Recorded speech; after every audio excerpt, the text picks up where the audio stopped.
cinemanew.in.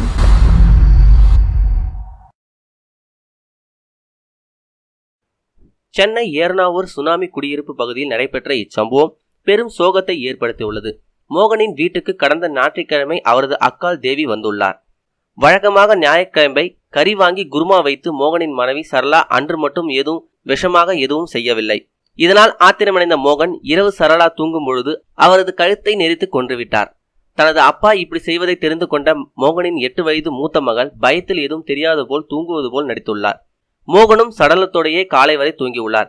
காலை எதுவும் தெரியாது போல வெளியே சென்றுள்ளார். ஆனால் இரவு முழுவதும் தூங்காமல் இருந்த அவரது மூத்த மகள் கதறி அழுது அக்கம்பக்கத்தினர் அழைத்துள்ளார். விஷயம் பெரியதாக மோகன் பயத்தில் தூக்கு போட்டு தற்கொலை செய்து கொண்டார். இச்சம்பவம் அப்பகுதியில் பெரும் சோகத்தை ஏற்படுத்தியுள்ளது. கறி குழம்புக்காக 2 உயிர்கள் பலியாகியுள்ளன.